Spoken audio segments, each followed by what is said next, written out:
Ella es Lorena Durán, tenía 42 años, madre de 2 hijos y es la primera funcionaria de la salud fallecida producto del coronavirus. Así, de esta manera, la despidieron sus vecinos y amigos en la localidad de Gorbea, en la región de la Araucanía.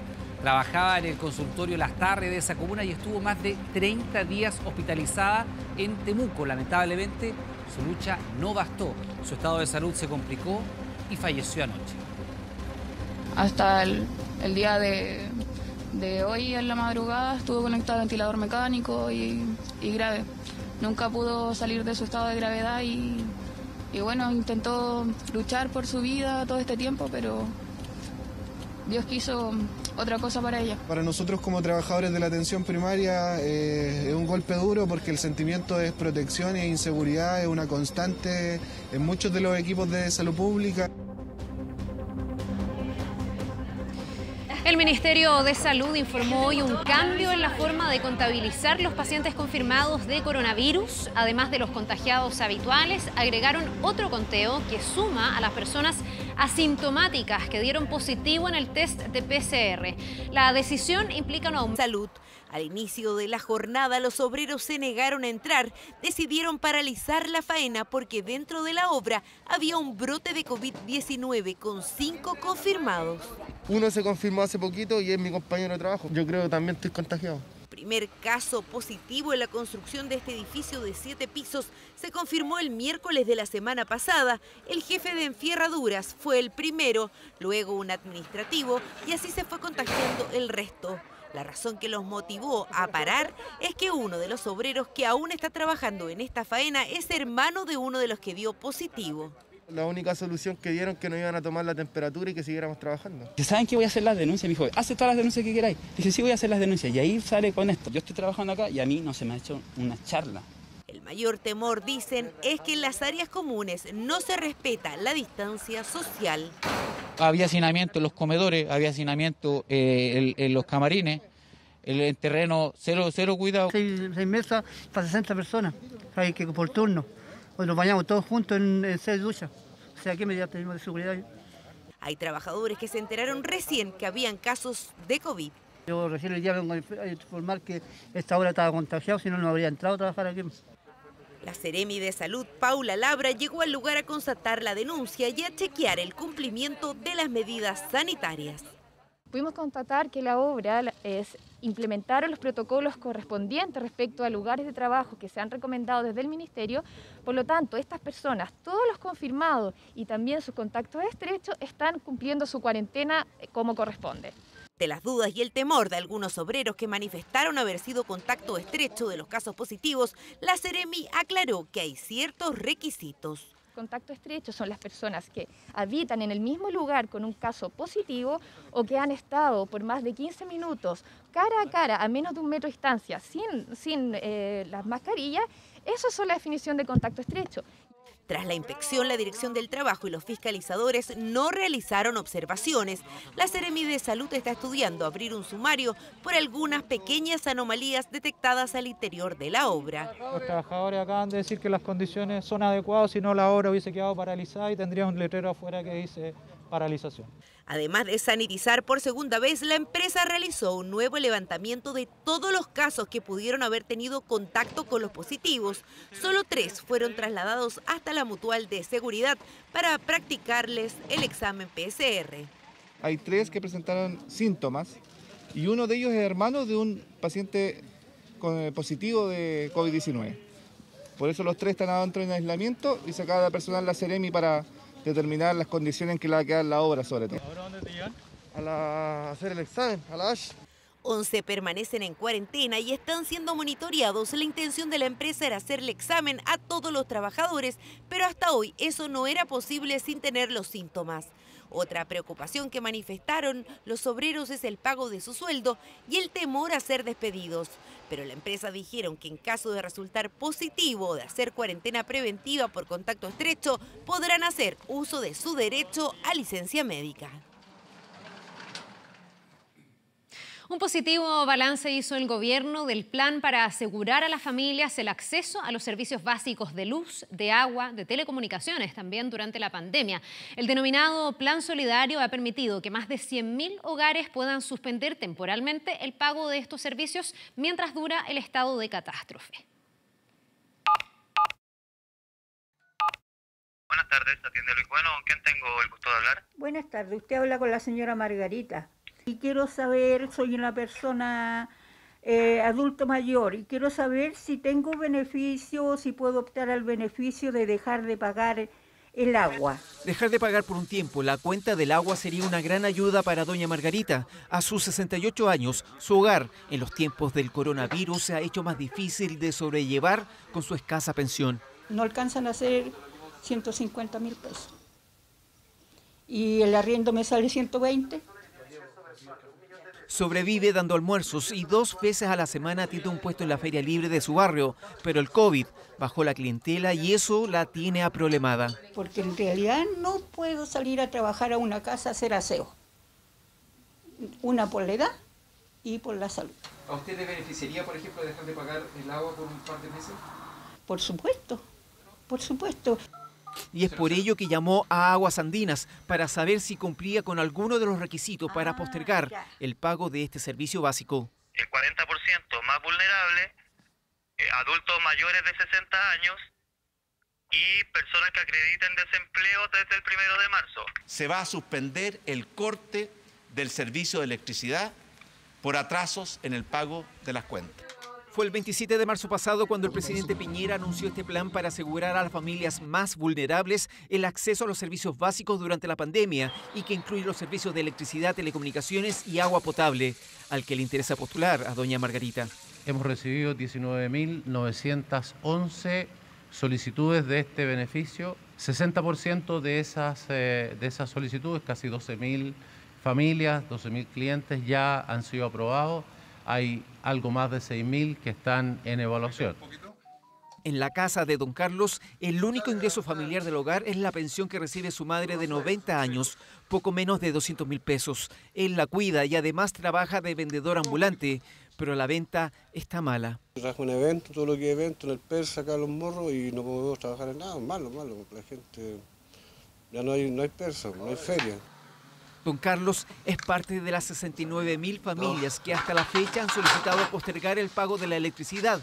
Es importante mencionar que el 97% de las solicitudes que se han revisado han accedido a los beneficios y quiero además anunciar que en las últimas semanas hemos logrado incorporar al gas de red a estos beneficios también. El plan incluye la suspensión del corte de suministro por no pago y los saldos de las cuentas que se acumulen serán prorrateados en 12 cuotas sin intereses, las que se pagarán después de terminado el estado de catástrofe. No hemos recibido ningún reclamo en la SEC por cortes de suministro eléctrico. Don Ramiro se revela la idea de poseer un teléfono inteligente. Dice que no quiere depender de la tecnología y que los WhatsApp no son importantes en su vida. Él es jubilado y por televisión se informó de este beneficio. Me quedé con la duda, digamos, si era cierto o no era cierto. Y mi hija por ahí se postuló a ella le salió también el beneficio. Y ahí me postuló a mí y a mí también. En el caso de las empresas de telecomunicaciones, el acuerdo fue traspasar a los clientes de prepago a un plan solidario por 60 días de uso gratuito. Para los usuarios de Internet fija, 60 días de acceso a una velocidad de descarga de 2 megabits y en el caso de la telefonía móvil, también 60 días a 256 kilos de velocidad de descarga y 300 minutos de telefonía de voz. 19.000 personas o cuentas que postularon. 2.700 son de Internet fijo, hay del orden de 12.000 cuentas de telefonía móvil. El plazo para postular es de 90 días o hasta cuando termine el estado de catástrofe. Además, el Congreso aprobó por amplia mayoría el proyecto de ley que prohíbe el corte de suministros de servicios básicos para aquellas personas afectadas por la crisis sanitaria. Bien, queremos profundizar, esto es bien importante para el bolsillo, en los suministros básicos. Estamos con el ministro de Energía, Juan Carlos Llobet, aquí en el estudio. Ministro, muchísimas gracias por acompañarnos esta noche. Veíamos ahí el balance, pero todavía entiendo que hay un universo bastante grande de personas, de hogares, de gente que nos mira que podría acogerse a este plan. Así es, este es un plan que nosotros lanzamos hace más de un mes desde el gobierno para electricidad, agua potable, telecomunicaciones e incorporamos en las últimas semanas también el gas de red, ¿no? Y pueden postular todas las personas del 40% más vulnerable y todas las personas de la clase media también, que sabemos que no están en ese 40 y muchas veces sienten que necesitan ayuda, pero están fuera de esos límites, entonces también está abierto a ellos, si son adultos mayores, si perdieron el empleo o tienen otra causal que haga pensar que no están pudiendo pagar sus cuentas. ¿Qué otro tipo de causal? Porque también aquí uno como que postula en el fondo y tienen que acceder o no a que me permitan postergar los pagos, aplazarlos un rato.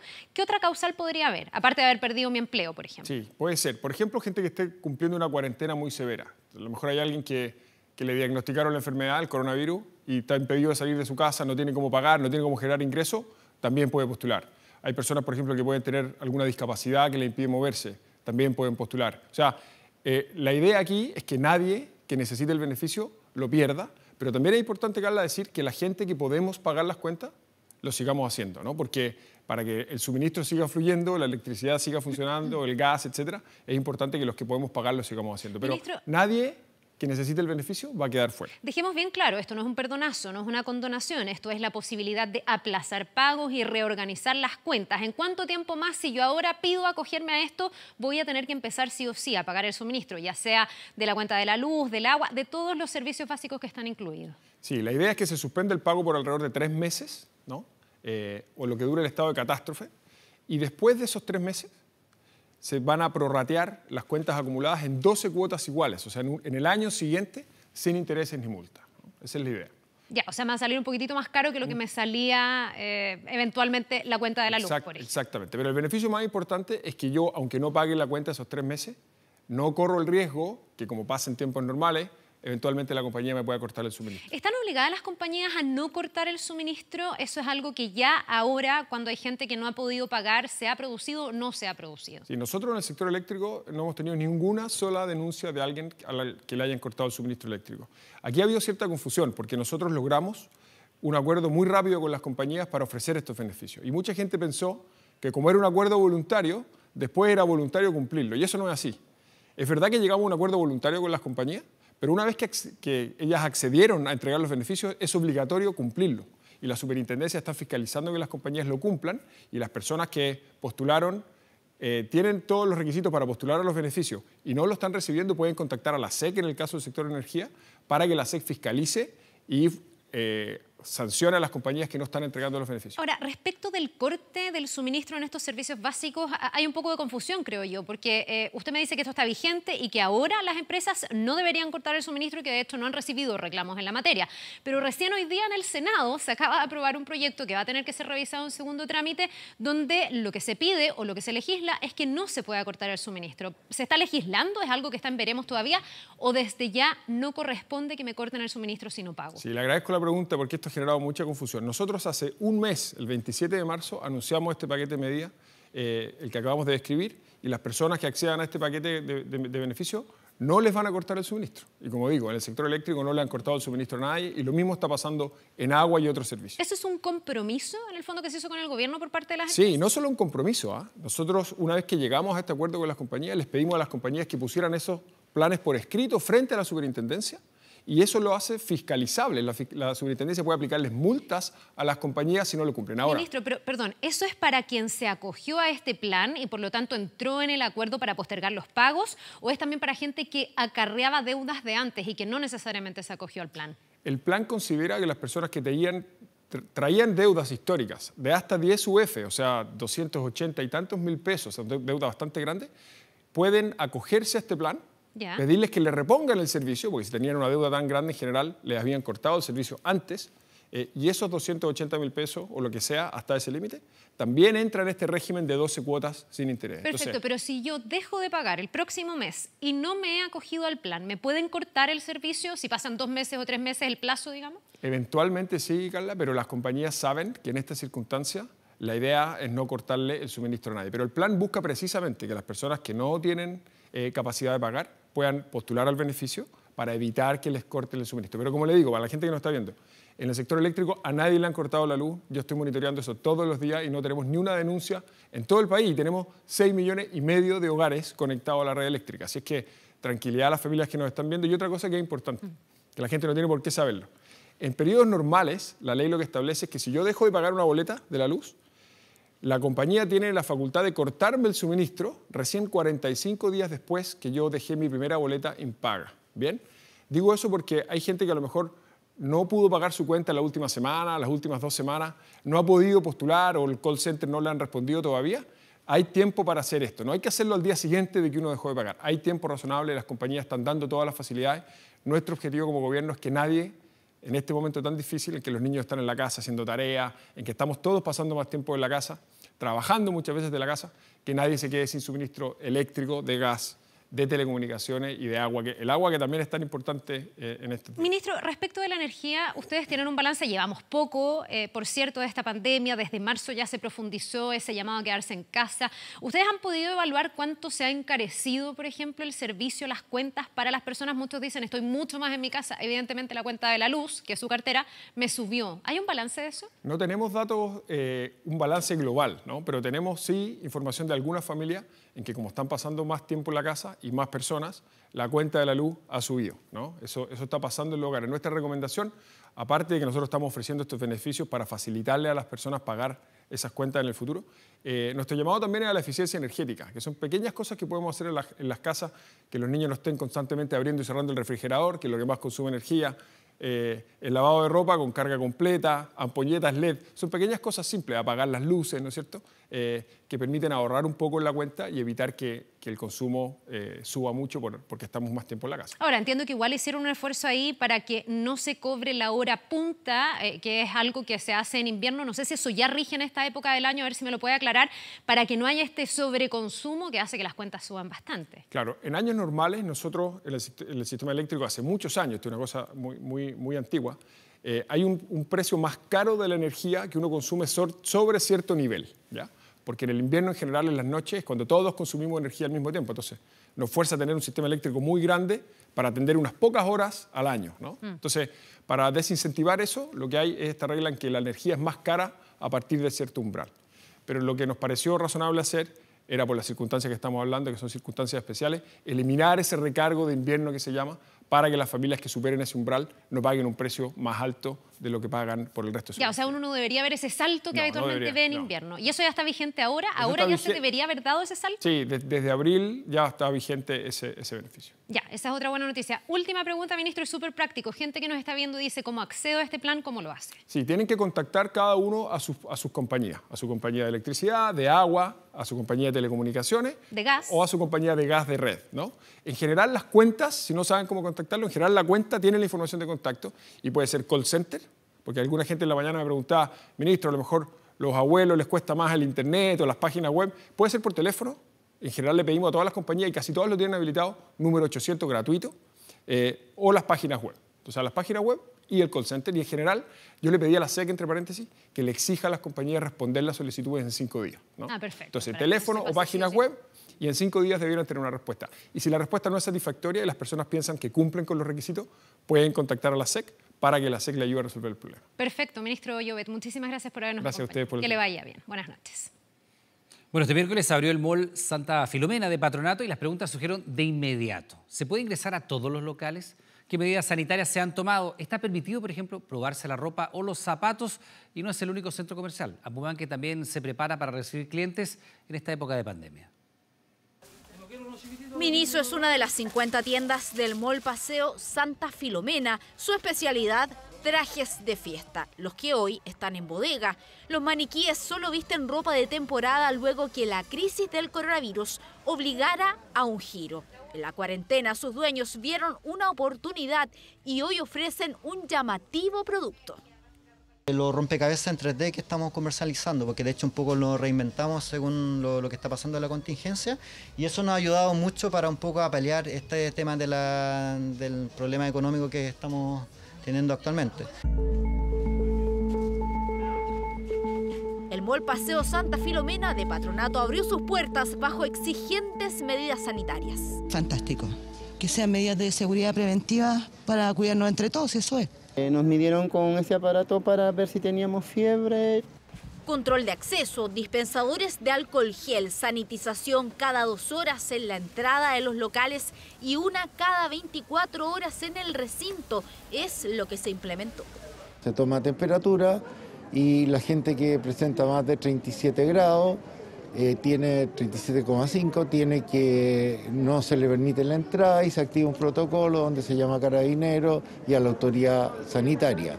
Sin mascarilla no se puede entrar y los locatarios lo saben. Incluso hay restricciones de acceso y cuando se trata de ropa, la gran duda es, ¿se puede probar? No se puede probar. No está prohibido por el COVID. En unos no se puede, pero en otros sí. Queremos que las personas estén a gusto con lo que están comprando. Claro.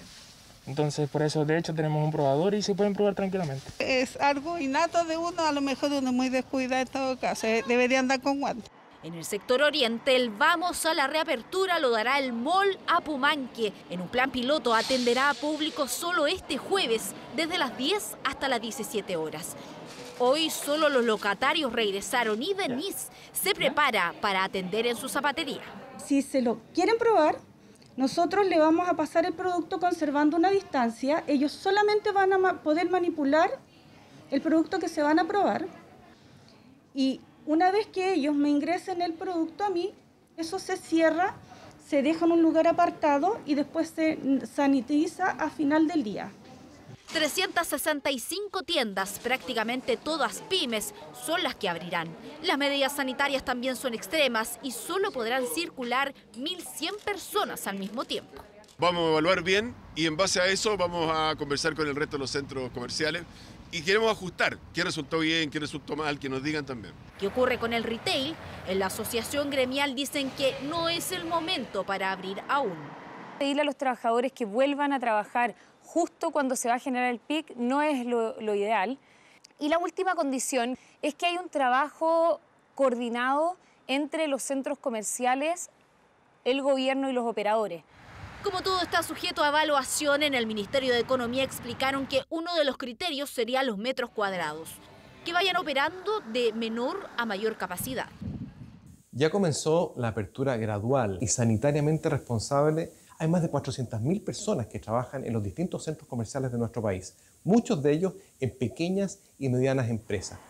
Así se inicia la llamada apertura gradual. Por ahora, 2 malls de la región metropolitana abrirán puertas en esta nueva etapa. En regiones aún se está a la espera. El drama de los ciudadanos bolivianos aún está lejos de terminar. Más de 600 de ellos partieron a la frontera para poder cruzar a su país, mientras que otros siguen esperando alguna respuesta para volver. Primero durmieron en carpas a la intemperie frente a su consulado a la espera de una señal que les permitiese tomar sus cosas y volver a su país natal, Bolivia. De las más de 700 personas que se congregaron, 650 se subieron a los buses con la satisfacción y el anhelo de que cada vez están más cerca de su tierra. Algunos quedaron abajo, como Sandra, una temporera con 4 meses de embarazo, que si bien estuvo afuera del consulado, sus pertenencias, su maleta, la tenía en casa. No pudo subir a estos buses, pero dispondrían de otro para ella y los que restaban. Pedirle que por favor queremos retornar. Ellos anoche nos dijeron que el día de hoy retornábamos ya a hacer la cuarentena en Iquique para pasar a Bolivia. Ahora no sé, ¿no? Al igual que Sandra, otras 11 personas no tenían sus maletas, las fueron a buscar, pero ya no tenían opción de viajar. Hasta ahorita no vinieron a ver.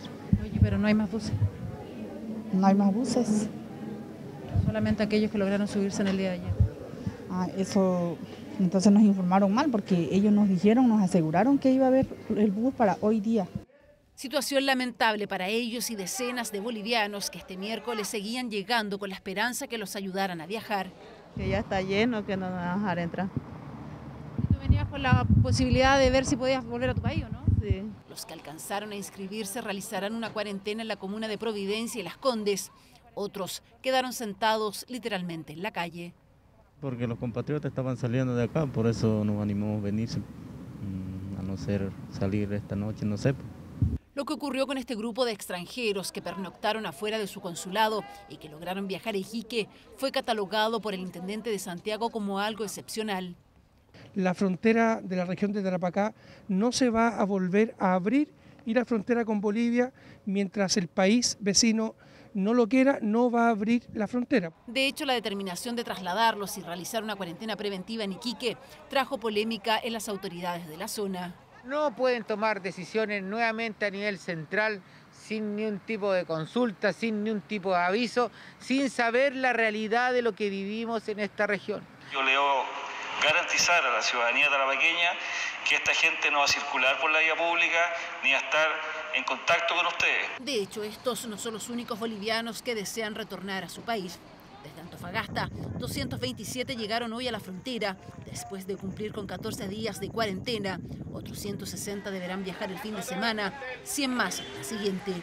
¿Podrán retornar? ¿Se podrán sumar los que aún quedan en Santiago? El gobierno de Bolivia construyó unas dependencias en Bolivia y permite que alrededor de 450 personas cada 15 días puedan ingresar al país concluida dicha cuarentena. Hoy día en la mañana yo hablé con el alcalde de Iquique, a quien le pedí la colaboración, entendí también sus preocupaciones y estamos viendo cómo logramos que otras municipalidades a lo largo del país puedan hacerse cargo de esta migración. Por primera vez, la presidenta boliviana le entregó una luz de esperanza, luego que anunciara que las fronteras se mantendrán cerradas, pero...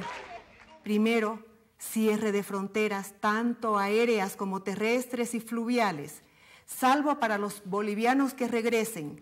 Por ahora, todos deberán cumplir estrictamente las cuarentenas en los lugares que se han destinado para sumarse a aquellos que ya lograron reunirse con sus familias en el país que los vio nacer. Familias que superan incluso las 10 personas conviven en pequeñas viviendas donde el hacinamiento se vuelve más complejo en tiempos de cuarentena, como por ejemplo en La Pintana, donde el sector norte deberá cumplir con esa medida desde este jueves.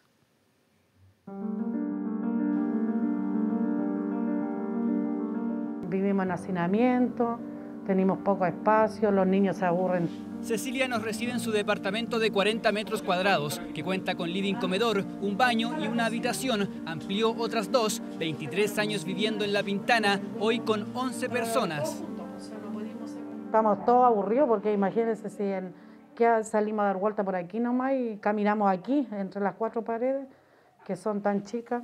Convive con su esposo, hija, yerno y 6 nietos. De 10 años hacia abajo, estar encerrados no es fácil, menos cuando el espacio es tan pequeño. El living comedor, todos juntos aquí, y la cocina, pues. Toda la cocina, todo, y dormitorio, tenemos 3 dormitorios que tuvimos que ampliar. Nosotros sabemos que es ilegal, pero ¿qué vamos a hacer? En la familia todos trabajan sin contrato, ya sea de coleros en ferias o realizando labores de limpieza. Llevan semanas sin salir y aún más cuando en el sector Santo Tomás hay casos positivos de coronavirus. La calidad de vida de los vecinos es pésima.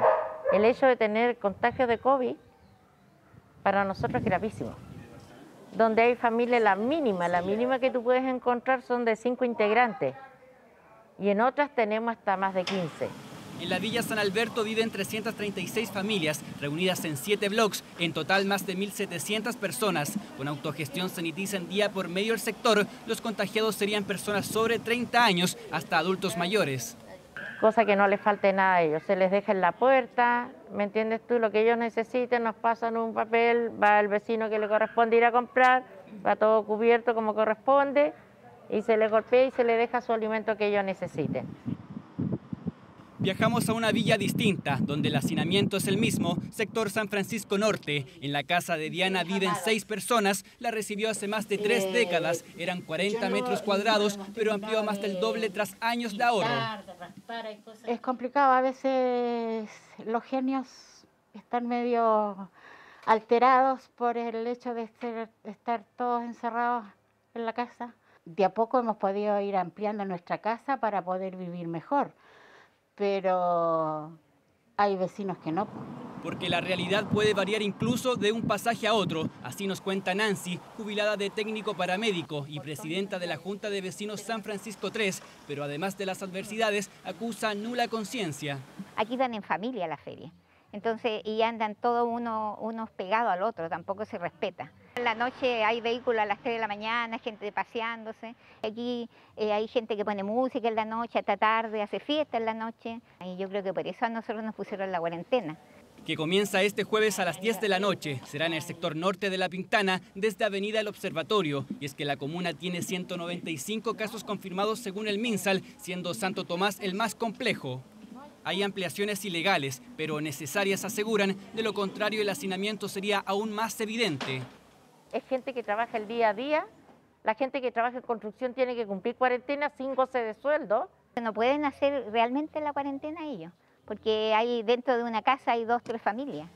El foco de contagio que hacen alusión los vecinos del sector Santo Tomás. Se trata de una familia que registra 6 positivos, todos adultos, los que estarían fuera de riesgo. Según el municipio, tienen una red de apoyo. Cuando llega un contagiado sabemos que toda la familia va a estar contagiado porque hay pocos metros para convivir en un hogar y a veces son más de un hogar. Le pedimos que se acerquen al Departamento de Salud a través del teléfono y entreguen sus datos. Desafío difícil para Cecilia y Ediana, también para los vecinos del sector norte de La Pintana, que afrontarán al menos una semana de cuarentena. Un 80% de disminución en su uso ha tenido el transporte público durante la pandemia. Pese a esto, en horario punta son diversos los recorridos que muestran sus buses colmados de pasajeros. A ello se suman las personas imprudentes que, pese a las recomendaciones, se suben a la micro sin mascarillas, poniendo en riesgo al resto de los usuarios.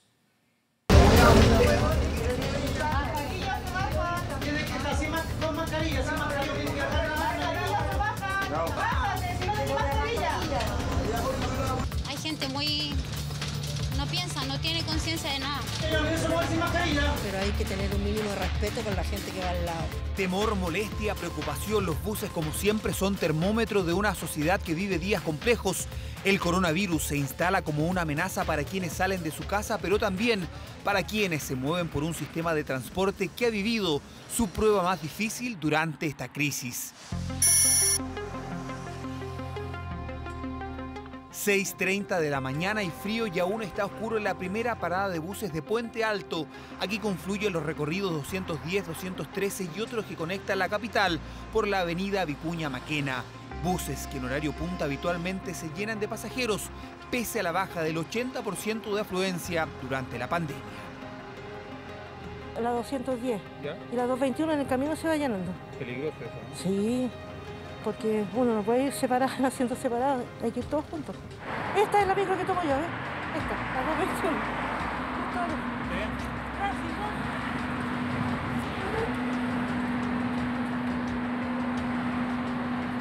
La primera preocupación para quienes deben transportarse en buses es la distancia entre personas.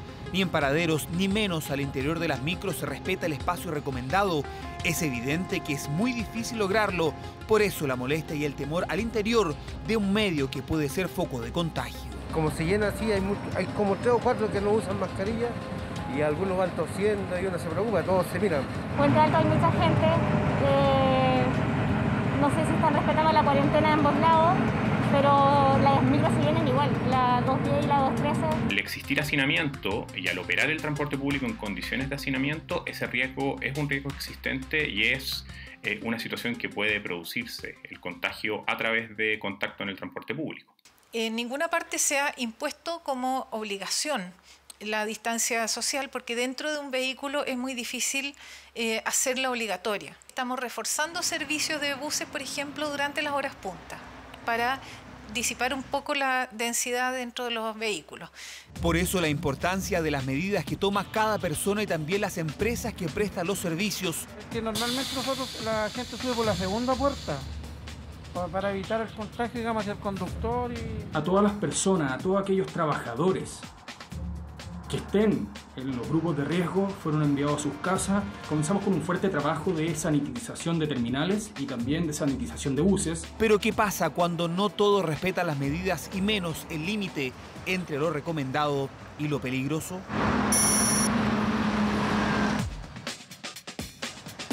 El sol brilla con fuerza en la Plaza Maipú, una comuna sin cuarentena, sin servicio de metro y que ha visto una disminución importante en el movimiento de pasajeros. 50, la mitad menos. En la mañana se ve un poquito más de gente, pero ya a esta hora disminuye. ¿Lo que está viendo ahí? Esta parada normalmente está lleno de gente aquí, está lleno aquí. La mayoría de las personas usa mascarilla por decisión propia, pero también por respeto al resto. No todos piensan así. El recorrido 421 es escenario de una pugna. Estos dos jóvenes suben sin mascarilla al bus y tanto el chofer como pasajeros los increpan. Mascarilla se baja. Tiene que estar con mascarilla, sin mascarilla. Tiene que bajar la mascarilla, se baja. No, bájate, si no tiene mascarilla. Sin mascarilla. El conductor amenaza a ambos hombres con bajarlos del bus. Es una discusión que termina con estas dos personas poniéndose a la fuerza las mascarillas. Es fome, porque nos estamos todos cuidando. Me tocó subir más 2 micros y en las 2 micros gente sin mascarillas. Si tú te fijas en todo el trayecto no hay carabineros, no hay Maipú Seguro, no hay nadie que venga a fiscalizar a la gente. Entonces, si nosotros como ciudadanos no fiscalizamos, al final estamos como en tierra de nadie. Y realmente el porfiado, el que anda en otro planeta, que cree que es chiste, que es broma, que no es letal la cuestión, ese va a andar sin mascarilla. ¿Y usted siempre lo obliga cuando pilla que traje? Sí, porque tienen que estar, porque por el bien de todos nosotros. Yo también tengo niños chicos, todos también tenemos familia. No piensa, no tiene conciencia de nada. No viene el peligro que corre, porque todos tenemos familia. Una situación al límite que varios han vivido y sufrido en otros recorridos. Por eso las autoridades trabajan para que en el corto plazo estas falencias disminuyan. Nosotros seguimos con sanitización diaria de trenes, buses, boleterías, todos los puntos donde podría haber algún riesgo. No tenemos reporte nosotros de ningún contagiado que provenga de alguna situación de transporte público. Son las caras que se viven en buses y micros durante la pandemia, pese a los esfuerzos que existen para evitar los contagios y hacer de este medio algo seguro. Siempre hay detalles y acciones que desatan el temor y la molestia durante esta crisis sanitaria.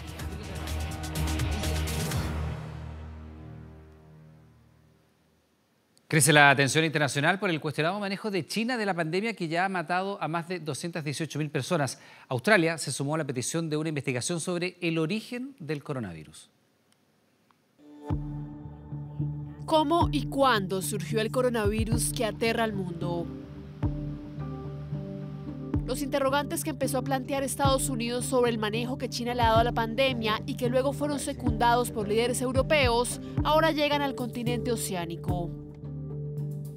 Este es un virus que ha cobrado más de 200.000 vidas, ha cerrado la economía global. Las implicaciones son extraordinarias. Es completamente razonable y sensato que el mundo quiera tener una evaluación independiente de cómo ocurrió todo esto. Aunque el gobierno australiano ha dejado claro que solo busca aprender de las lecciones para que no vuelva a ocurrir una pandemia de este tipo, China ha amenazado con tomar represalias económicas si insisten en investigar cómo surgió el COVID-19. De hecho, durante una entrevista, el embajador de China en Australia calificó como peligrosa la intención de iniciar esta pesquisa y aseguró que podría desencadenar un boicot de consumidores chinos para no viajar ni estudiar en Australia y tampoco para importar carnes o vinos. Hemos dicho que este problema debe ser estudiado y resuelto por científicos, por lo tanto los políticos no deben hablar deliberadamente sobre el tema ni involucrarse en cualquier tipo de manipulación. La Organización Mundial de la Salud ha señalado que ya habrá tiempo para investigar las acciones de China, pero con más de 3 millones de personas infectadas a nivel global, los gobiernos urgen una explicación que le puedan dar a sus ciudadanos sobre el COVID-19. Creo que la clave para avanzar es la transparencia de China y de todos los países. Necesitamos saber el origen del virus y los enfoques para tratarlos que se le dio a la Organización Mundial de la Salud y a los líderes mundiales. Pero exigirle transparencia a China parece ser un riesgo que pocas potencias mundiales en el hemisferio oriental se atreven a tomar por temor al impacto de enfrentarse a la segunda economía más grande del mundo. Son un país de 1.000 millones de personas. Están en nuestra región, son nuestro socio comercial número 1. Muchos empleos australianos dependen de relaciones sólidas con China y no queremos alejarnos de eso. La verdad sobre el origen del virus, que ha matado a más de 218.000 personas en decenas de países, parece escurrirse en medio del hermetismo de un régimen que censuró las primeras alertas y el oportunismo político de líderes occidentales que buscan un chivo expiatorio para culpar por la peor tragedia sanitaria del último siglo. ¿Rebajar o no el sueldo de los parlamentarios a la mitad? Es un debate que suma años ya en el Congreso y que no logra consenso. Por ahora, el debate se mantiene entre los que apoyan esta rebaja del 50% y quienes adhieren a que un órgano o consejo determine el porcentaje de esta disminución. Los diputados, senadores y ministros tenemos un sueldo o dieta de más de 9 millones de pesos brutos al mes. Al igual que tú, yo creo que esto es un escándalo. Este es el video utilizado por los diputados Gabriel Boric y Giorgio Jackson en 2015 con el que promocionaron un polémico proyecto de ley. Es por eso que hace un año presentamos un proyecto de ley junto a Gabriel para disminuir el sueldo de los parlamentarios a la mitad. Legisladores en ese momento recién llegados al Congreso, de estilo distinto, con vestimentas que para muchos de sus pares no encajaban con la tradición parlamentaria, incomodaron a varios con una propuesta que solo el 27 de noviembre del año pasado logró avanzar en la Cámara de Diputadas y Diputados. 6 años después, 150 diputados votaron a favor de reducir la dieta a la mitad. Hoy día podemos avanzar gracias a que existe una presión social desde la ciudadanía. El proyecto fue votado tras el estallido social en plena crisis política con amplio respaldo de la oposición y el oficialismo y pasó al Senado, donde ya lleva 5 meses. Recién este martes la Comisión de Constitución avanzó en su tramitación, pero con una modificación. Los 5 senadores que integran la instancia aprobaron que sea el Consejo de Alta Dirección Pública el que fije el porcentaje de rebaja de los sueldos de las autoridades, desechando la idea original de disminuir la dieta en un 50%. No tiene ninguna fundamentación, ninguna justificación. No fundaron por qué el 50%. Y por lo tanto lo que estimó la comisión era que un organismo técnico debe fijar la remuneración. Desde que presentamos esto han puesto todo tipo de trabas a la rebaja de la dieta. Quieren tratar de evitarlo, pero ya ven que es inevitable. Y ahora, en último término, finalmente prefieren pasarle esa responsabilidad a terceros. ¿Cómo está el proyecto ahora? Si se promulgara como ley, el organismo técnico o consejo integrado por exautoridades del Banco Central, de Alta Dirección Pública y del Gobierno tendrían un plazo de 30 días para decidir cuánto será la rebaja a la dieta de diputados, senadores y ministros de Estado. Modificación que fue respaldada por algunos en el oficialismo y también en la oposición. Me parece bien que sea el Consejo de la Alta Dirección Pública el que en menos de 30 días determinen ellos el monto de la rebaja, no lo hagamos nosotros que somos incumbentes. Todos aquellos que simplemente querían hacer un guiño a la galería diciendo no, mire, nos vamos a bajar el sueldo a la mitad pero por 3 meses, que no es nada. Claramente no sirve de nada. Lo que importa acá es bajar los sueldos en forma permanente. Esa era una de las propuestas, rebajar la dieta en un 50% de forma transitoria hasta que se oficialice el nuevo mecanismo. Desde el Frente Amplio activaron la ofensiva y señalaron que una vez votado el proyecto en el Senado, si es que pasa a la Cámara de Diputados, buscarán reponer esa indicación hasta que el Consejo de Alta Dirección Pública ratifique o cambie ese monto. Nosotros, como Frente Amplio, en la Cámara de Diputados se va a buscar reponer esa indicación y en lo posible llegar a una comisión mixta. Nosotros quisiéramos dar la señal en lo inmediato de bajar a la mitad la dieta parlamentaria. Este jueves el Senado debería votar la iniciativa de rebaja a la dieta de autoridades, que además de los parlamentarios incluye a ministros de gobierno y otros altos cargos. De ser aprobado, el proyecto regresará a la Cámara de Diputados, donde podría ser modificado nuevamente. Bueno, pero esta no es la única información del Congreso Nacional porque también hay novedades con el límite de la reelección de los parlamentarios. ¿Qué ocurre con esto? Se lo preguntamos directamente ya a Kevin Felgueras. Kevin, ¿cómo te va? Buenas noches. ¿Cómo estás, Iván? Muy buenas noches. Claro, un proyecto de ley que fue votado en la Comisión de Constitución el pasado 17 de enero y que establece el límite a la reelección de los parlamentarios, en un límite que se establece en los diputados de 3 elecciones y en los senadores de 2, con efecto retroactivo. ¿Qué pasa con esto? Hoy una carta fue enviada por 17 parlamentarios de distintos colores políticos a la presidenta del Senado, Adriana Muñoz, para que se coloque este proyecto en tabla, le afecte a quien le afecte. Hay declaraciones al respecto, las pasamos a revisar. A aquellos que ya han cumplido 25 o 30 años en el Parlamento hay que dar las gracias, pero también hay que decir que Chile cambió y requiere una renovación profunda de la política. Hemos recibido presiones, hemos recibido reclamos de algunos colegas que no les gusta este proyecto porque no están dispuestos a jubilarse. Pero la verdad es que los intereses de Chile están primero. Yo llamaría un acto de generosidad, de desprendimiento del poder. Debemos colocar en primer lugar el límite a las reelecciones de los parlamentarios. Tenemos que buscar gente nueva, caminos e ideas nuevas, y no podemos seguir quedándonos en el pasado. La idea es que este proyecto se vote en su segundo trámite constitucional lo antes posible, así lo establecen los 17 senadores que firman esta carta que piden oxigenar la política y evitar que se repitan los nombres de los políticos que están en este Congreso Nacional. Un lugar donde además, recordemos, el próximo 1 de junio se realizará la cuenta pública presidencial, algo que va a tener algunas modificaciones entendiendo los tiempos de pandemia en los que estamos viviendo. Fue la presidenta del Senado, Adriana Muñoz, quien adelantó algunas de estas modificaciones. Los criterios son ajustar esta ceremonia a las disposiciones de excepción que tenemos hoy día dada la crisis sanitaria. Por cierto, participarán las mesas, están convocados los senadores, los diputados, también en modalidad mixta de presencial y a distancia, y todos los ministros. Por cierto, hemos estado comunicando al cuerpo diplomático, a las Fuerzas Armadas, la invitación, pero a no estar presentes, dado que no podemos tener una cantidad de invitadas e invitados que excedan los 100, 150 personas en presencia en nuestro Congreso Nacional. Una invitación directa a no venir a las autoridades que no sean del orden político. Ministros de Estado, el presidente de la República estará presente, diputados y senadores, y la idea es que sea una ceremonia lo más acotada posible el próximo 1 de junio. Todavía no se sabe la hora, eso sí, de la cuenta pública. Y Iván, contarte lo último, a esta hora la sala de la Cámara de Diputados está tratando el proyecto de ley del ingreso familiar de emergencia. A eso de la 1 de la mañana podrían estar votando, acá estaremos presentes. Bueno, que venir con todas las medidas de seguridad para la cuenta pública, ¿no? 150 personas máximo de aforo y silla por medio. ¿Cómo va a ser aquello?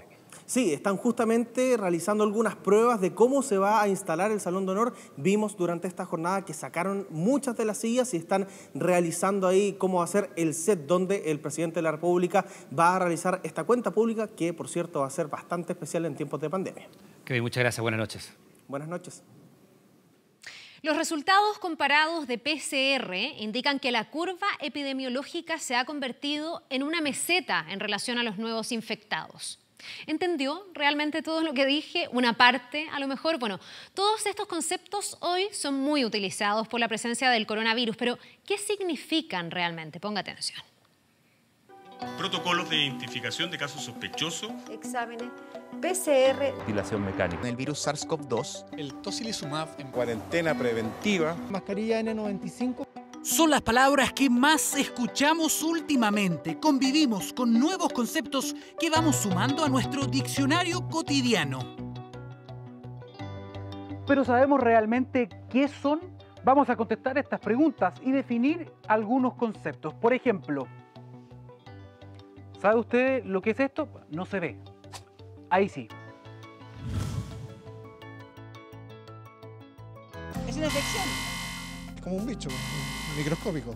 No es un bicho ni una infección. ¿Qué es un virus? Quizás la tercera será la vencida. Está comprobado que son creados realmente. Tampoco, o al menos no todos. La mayoría de los virus que conocemos, incluidos los coronavirus, han nacido de manera natural y se han traspasado de animales o insectos a los seres humanos.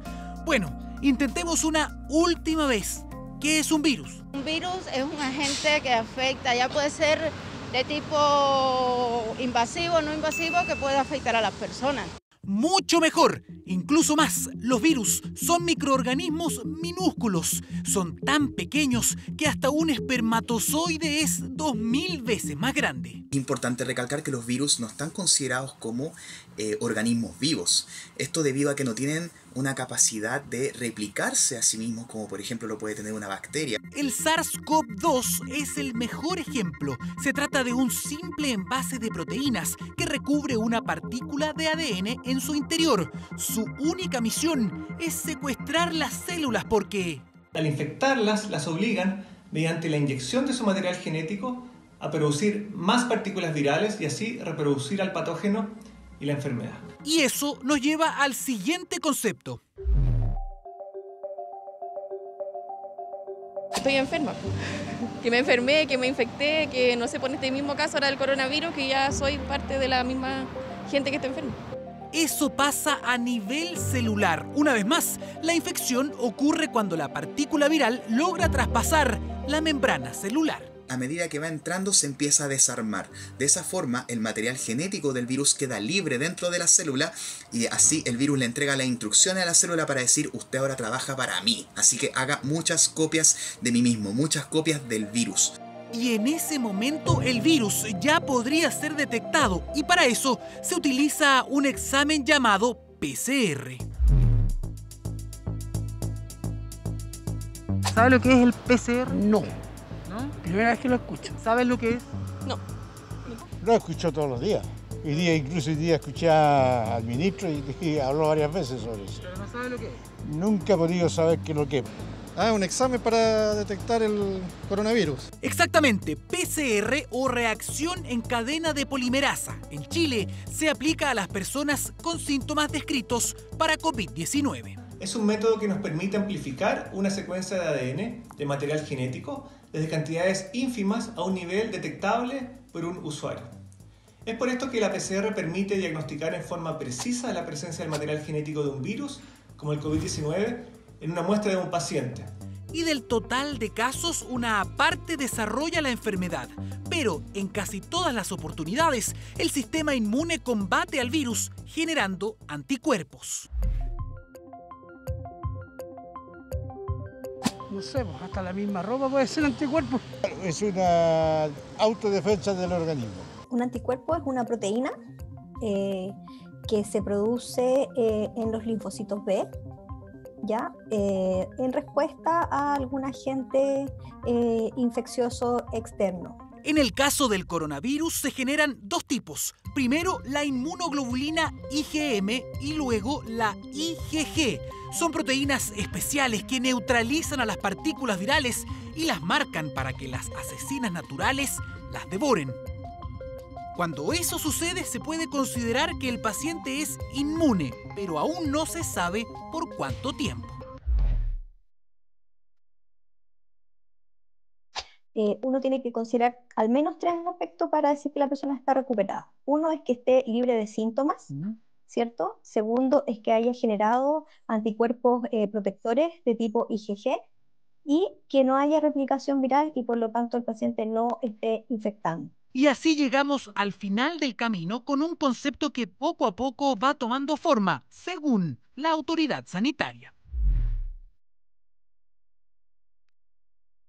Esto tiene que ver directamente con la cantidad de casos. Siempre se habló de una curva ascendente. Sin embargo, ahora, según la autoridad... Como se ha señalado, nosotros hemos llegado, por usar la palabra, a esta suerte de meseta, en el cual el número de casos nuevos, el número de personas fallecidas, el número de personas conectadas a un ventilador mecánico, el número de personas que está en una unidad de tratamiento intensivo se mantiene estable. Cifra que está ligada a las necesidades de atención médica y a la disponibilidad de ventiladores. 6 conceptos, 6 definiciones que ya son parte del día a día en un mundo marcado por la pandemia. Y atención a la siguiente historia. Un reconocido doctor chileno tiene más de 100 años. Ha vivido 6 pandemias y por primera vez vive una cuarentena. De hecho, mientras estudiaba medicina, en el mundo recién se descubría la penicilina. Y según su experiencia, esta es la peor epidemia de la historia. Comenzamos con él. Este testimonio no se lo puede perder. En verdad, yo no creo que cumplió 100 años. Y claro que es difícil de creer que Osvaldo Olivares tenga más de un siglo. El destino de este oriundo de Taltal estuvo desde un principio vinculado a la medicina. Nació en 1918, justo cuando 2 pandemias azotaban al mundo. Según las estadísticas, murió más gente por la pandemia que por la guerra, a pesar de que fue tan terrible. El primer virus que le tocó enfrentar fue la viruela. Su padre, médico, trataba de erradicarla en las oficinas salitreras en los primeros años de su vida. Osvaldo, a los 10 años ya había decidido su profesión, justo cuando otra amenaza ponía a la población en alerta, el tifus. En tiempos en que el mundo recién descubría la penicilina, él se formó como internista, pero no fue hasta la década del 50 cuando se enfrentó por primera vez como profesional a una pandemia, la gripe asiática, la que cobró la vida de 40.000 chilenos.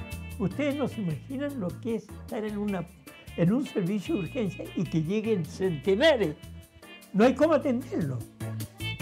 Fue representante del Colegio Médico durante la Unidad Popular, fue exiliado en 1974 y como director del Hospital de Tolima en Colombia debió enfrentar junto a sus pacientes el VIH.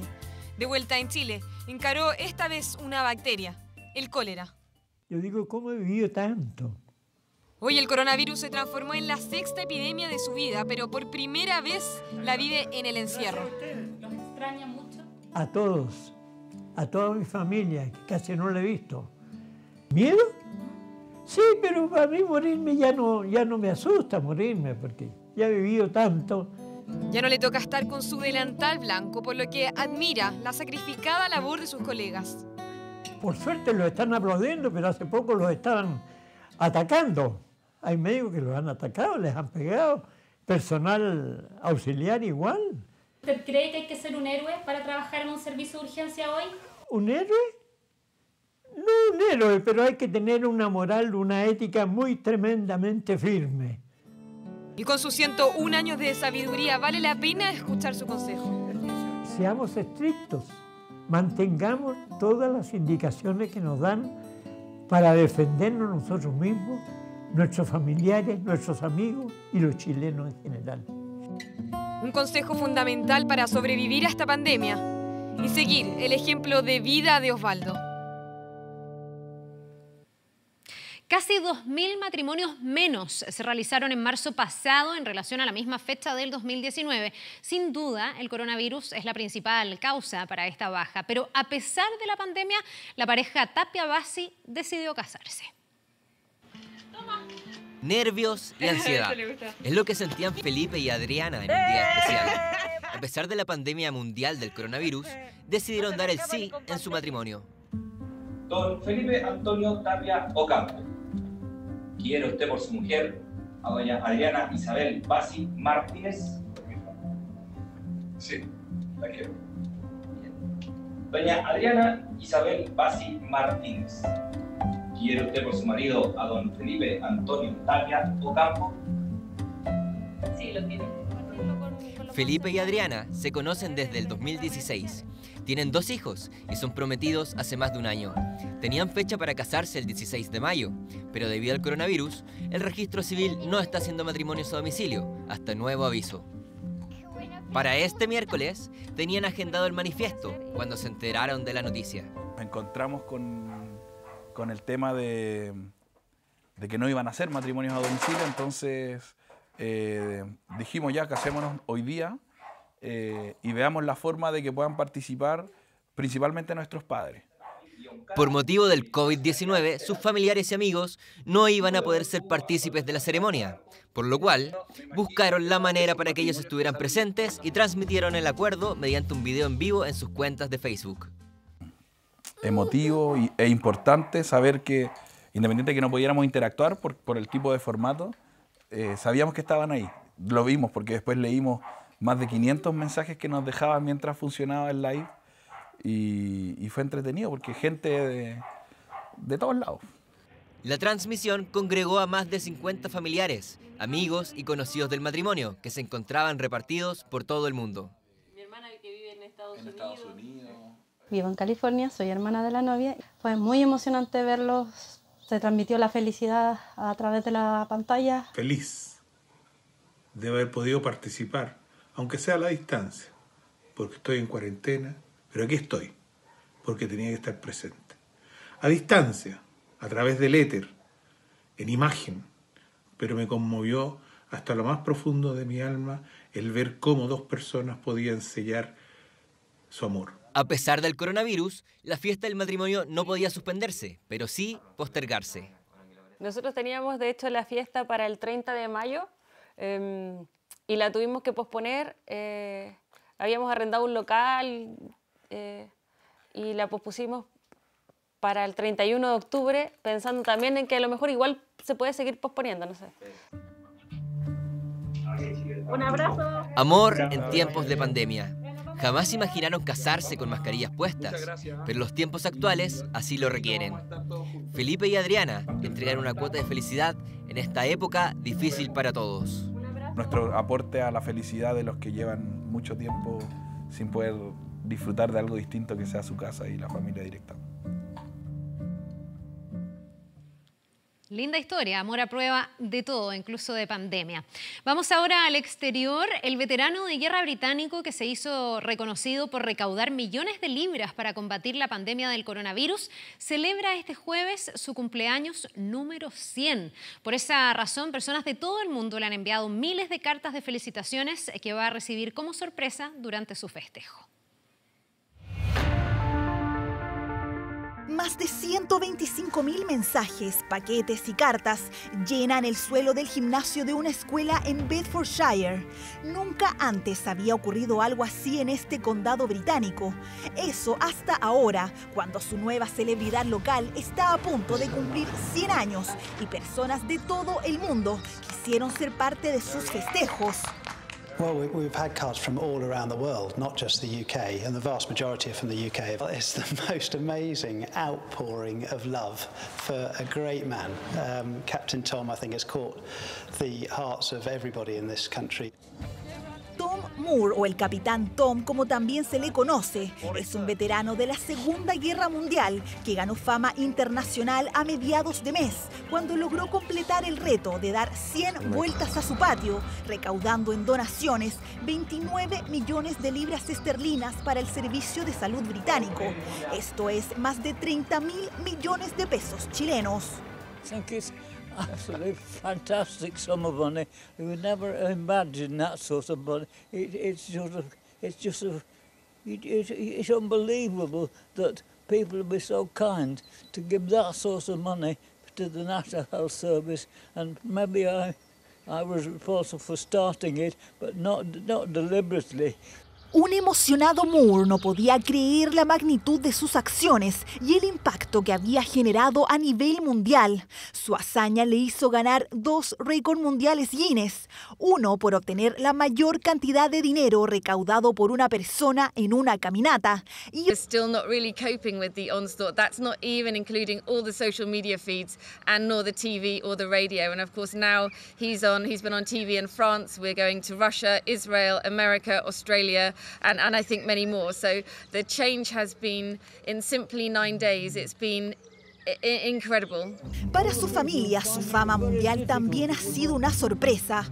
Por eso, cuando supieron de las miles de cartas para su cumpleaños número 100, decidieron guardarlo como secreto y sorprenderlo durante la celebración. So this is a hug from the whole nation. Everyone wants to do it and can't. Right, thank you very much. I appreciate that. Tom Moore se ganó el corazón del Reino Unido y del mundo con su hazaña, un acto que quedará marcado dentro de la pandemia de coronavirus, como la muestra de que la humanidad puede trabajar junta para derrotar el virus. Son las 10:01. Les queremos recordar que a partir de las 22 horas, Televisión Nacional de Chile está autorizada a transmitir programas para mayores de 18 años. ¿Es cierto? ¿Es falso o es impreciso? Ya estamos con Paulina Allende Salazar, que nos ayuda a develar los temas que van circulando en redes sociales, Paulina, y saber precisamente en qué categoría caen, pues. Así es. Ha habido una guerra de opiniones a propósito de estos famosos túneles sanitarios, que si sirven, que si no sirven, si terminan con el COVID o no. Y hoy día están en hospitales, están en cárceles, están en las puertas de los moles. En empresas. Y las opiniones al respecto han ido variando. Si vemos las primeras publicaciones, nos vamos a dar cuenta que la gente está muy confundida. O sea, están los que están felices y piden en las puertas de los hospitales, están los que las quieren en las ferias, están los que dicen que estos no están aprobados por el Servicio de Salud, que por favor no sigan siendo populistas, y están los que dicen que no entienden nada. Quisimos hablar con expertos. Quiero que usted mismo los oiga.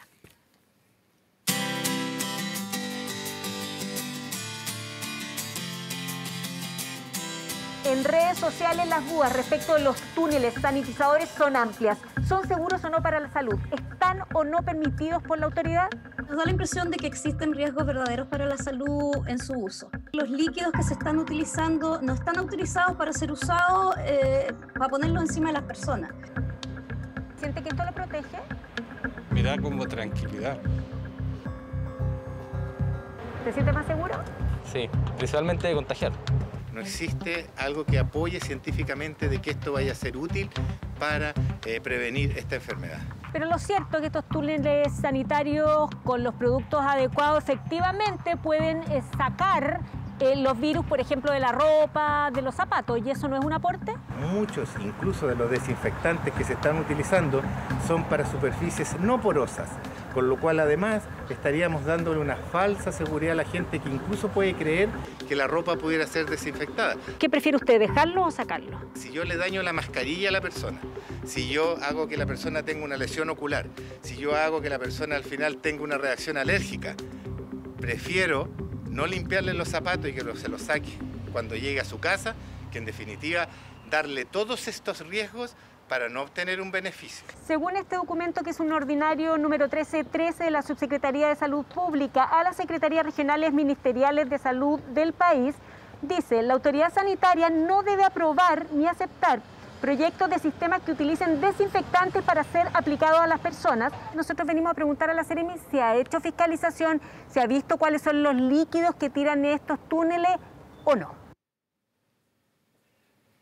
Y déjeme decirle, Iván, que en este caso la Seremi no quiso dar una opinión oficial. Sin embargo, nosotros reporteamos, hablamos con distintas fuentes del organismo y podríamos dar fe que hasta ahora no han habido fiscalizaciones en la región metropolitana. Ya, por lo que entendí de lo que dicen los expertos, que te da una cierta sensación falsa de seguridad, porque te puede ayudar a limpiar, pero no con certeza te vaya a eliminar todos los rastros de un virus. Claro, porque como no están siendo fiscalizados, no sabemos los distintos tipos de sustancias que usan. Y como no están siendo aprobados para el uso en persona, los riesgos pueden ser mayores. Y hay algo que es muy, muy importante y que a mí me llamó la atención.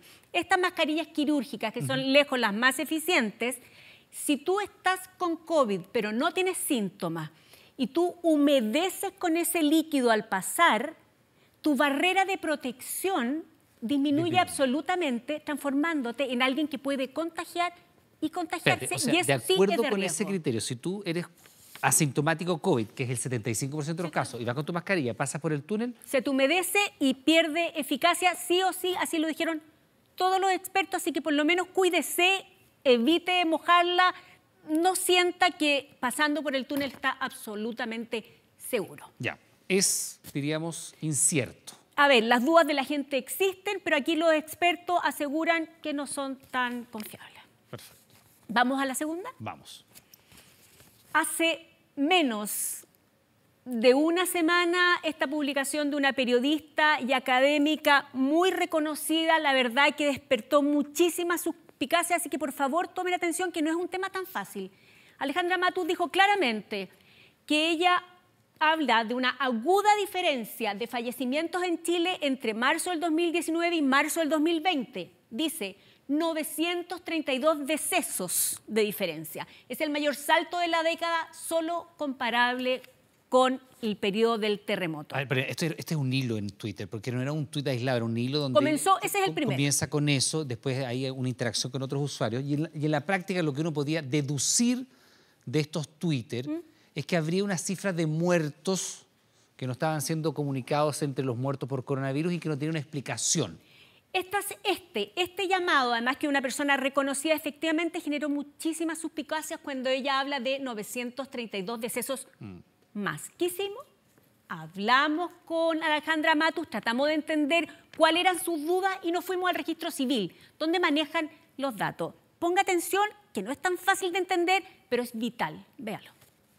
Tú señalas una diferencia entre el año 2019 y el año 2020 de 932 muertes inscritas en el registro civil. Empecé con esta inquietud por las publicaciones que se han hecho en los diarios más importantes del mundo comparando número de muertes absolutas en el periodo en que se inicia el COVID y los mismos periodos en años anteriores. Y se ha concluido que hay un gap bastante marcado en distintos países. Y la pregunta era, ¿qué pasa en Chile? Las dudas planteadas en redes sociales respecto a la cantidad de muertos durante este año ya están planteadas. Lo que vamos a intentar hacer es hablar con el registro civil a ver si encontramos alguna explicación. Hay una importante diferencia de fallecimientos en Chile entre marzo del 2019 y marzo del 2020?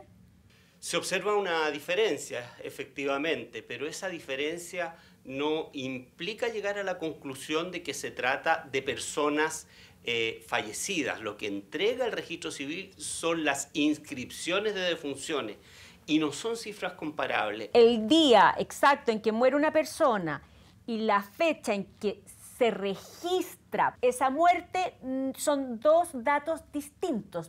Son distintos, no tienen la misma fecha y todos los sistemas del registro civil están basados en la fecha de la inscripción. ¿Cómo se explican las diferencias entre muertes inscritas y ocurridas? Por ejemplo, marzo del 2020 hay 8.782 muertes registradas, pero las ocurridas son menos, 8.319.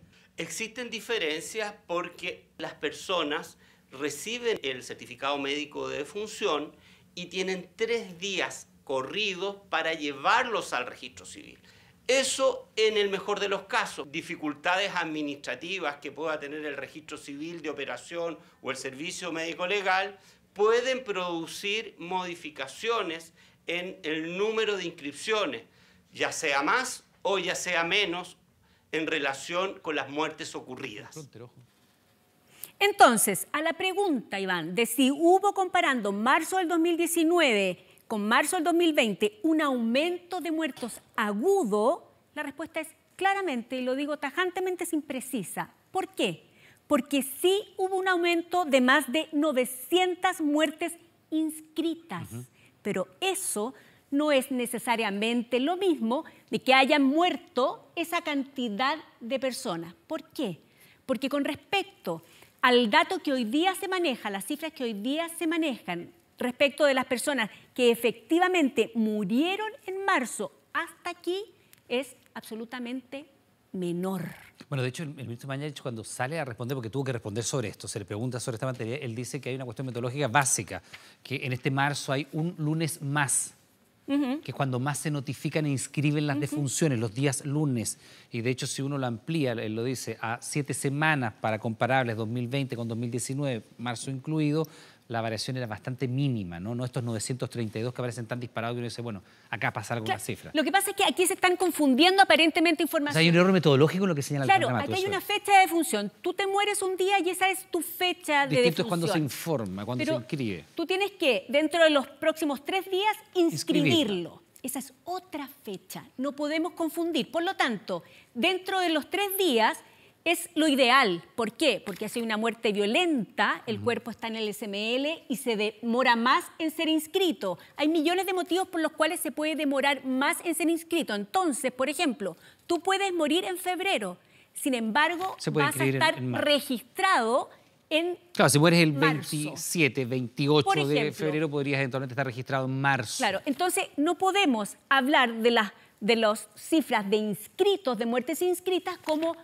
muertos efectivamente. Ahora, el tener cifras altas de inscritos, si uno ve las cifras, yo estuve revisando mucha documentación, es algo que pasa. Por ejemplo, en enero de este año hubo una diferencia de 668 muertes con el año anterior. O sea, ocurre que en cifras de inscritos se den estos gaps. Lo importante es mirarlo con un poquito más de distancia. Ya. En el contexto en que esto se publica, porque esto lo hace Alejandra Matus en plena crisis de la pandemia, cuando se estaba cuestionando eventualmente la metodología, la manera de informar los fallecidos, recuperados, en fin, sobre el coronavirus, daba la impresión de que estos fueran muertos que eventualmente podrían ser por coronavirus y que nos estaban informando. Esa era la sensación, esa es la suspicacia. Y frente a eso uno tiene que decir que esto es impreciso. Es absolutamente impreciso. Y efectivamente las muertes inscritas aumentaron, pero hoy día las cifras no pueden decirse con certeza que las muertes ocurridas durante marzo hayan aumentado de esa manera. Perfecto.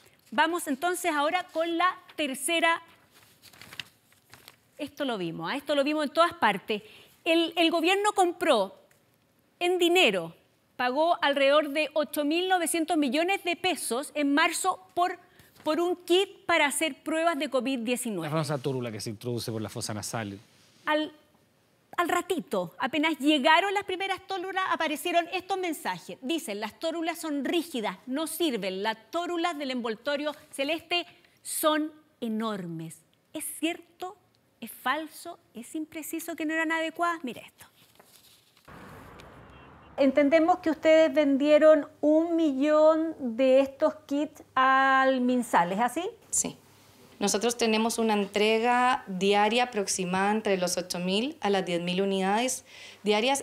En las redes sociales apareció una alerta respecto de la calidad de los dispositivos para toma de muestra COVID-19. Vamos a hacer un análisis a ver qué hay de cierto, falso o imprecisos en todo esto. Es una tórula rígida, no tiene una zona más delgada, que es la que permite que sea flexible y que acceda más fácilmente a la nasofaringe. Pero esta es una tórula muy gruesa, no es recomendada. No es precisa para la muestra nasofaringea. Esta tórula sirve para mayores de 15 años. ¿La toma de muestra con esta tórula puede ser ineficiente, ineficaz para diagnosticar el COVID-19? Podría eventualmente generar falsos negativos. ¿Cuántas tórulas de ese tipo más rígidas alcanzaron a entregar? Se entregaron aproximadamente unos 60.000 kits con esa tórula. Y actualmente ya tenemos acá en el país la tórula nasofaringea más amigable que se puede usar inclusive con infantes.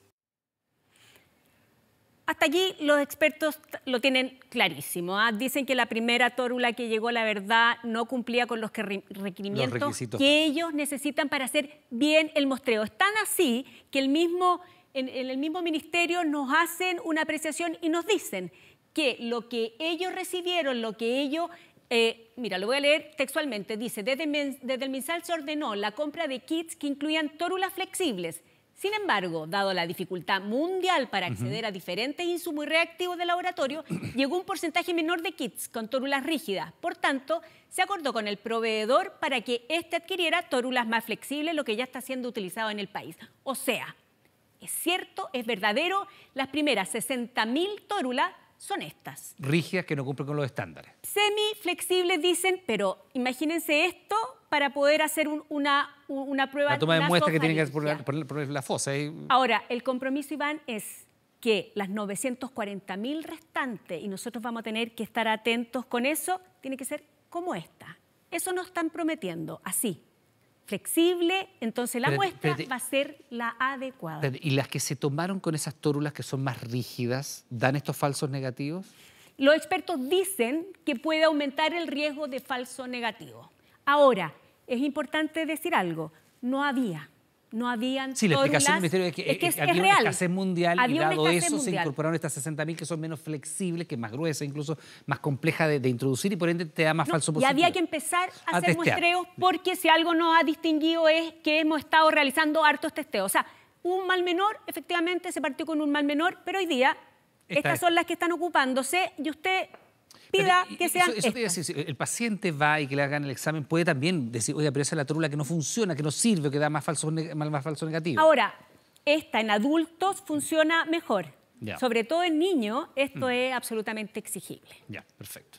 Así que... Entonces eso era verdadero. La tórula primero era... Las primeras que llegaron 60.000 no son las mejores que podríamos haber usado. Perfecto. Paulina, como siempre, un gusto por saber si era verdadero, falso o impreciso. Buenas noches. Buenas noches.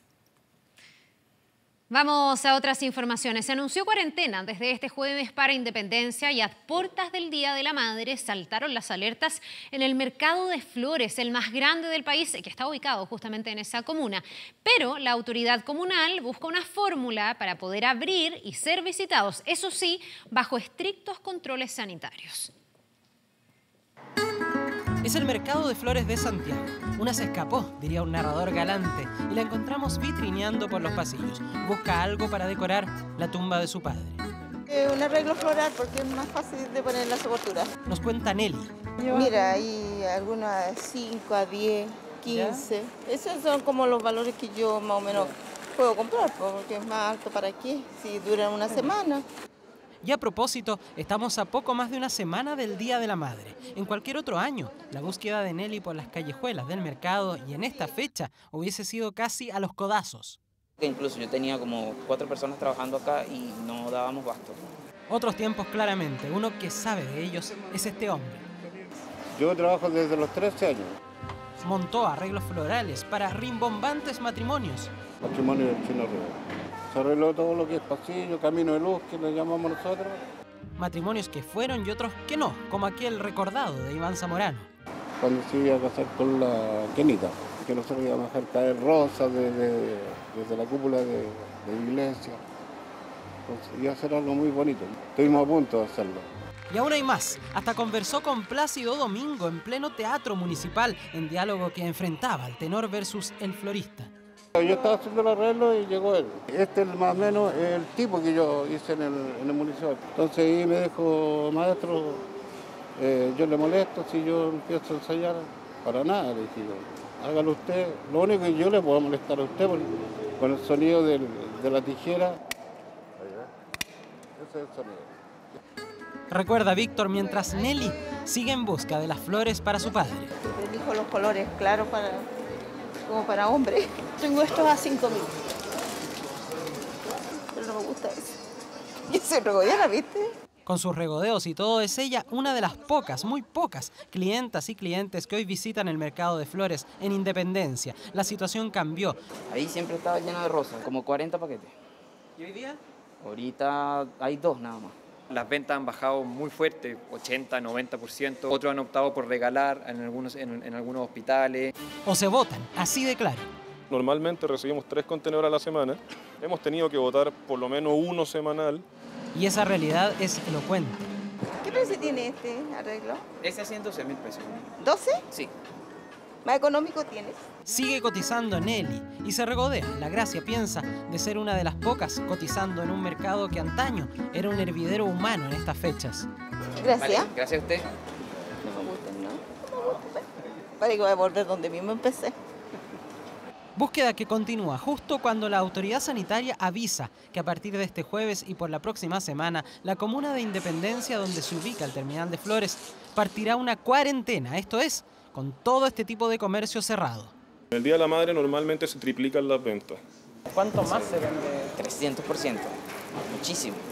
Vea que el 35% de lo que se vende en todo un año corresponde al Día de la Madre, una fecha que por lo mismo ha movilizado a la autoridad local en busca de soluciones que a pesar de la buena voluntad todavía no surgen con claridad. Para salvar un año en el que hasta ahora muy pocas Nellys entran, regatean y compran. Ya, dame esa. Ah, pero no le puedes cambiar esa en rojo. Ya, sí, se la voy a cambiar. Hasta que se las lleva. Preludio esperan aquí de lo que en la próxima semana pueda ser un oasis en el hasta hoy gris panorama para coloridas flores.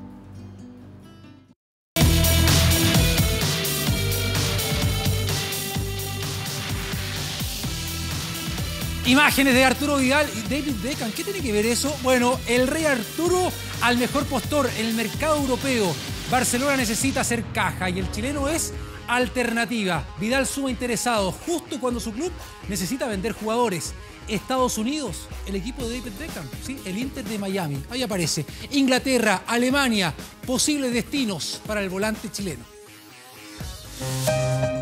Incertidumbre es la palabra que resume el futuro futbolístico de Arturo Vidal. Primero fue esta portada.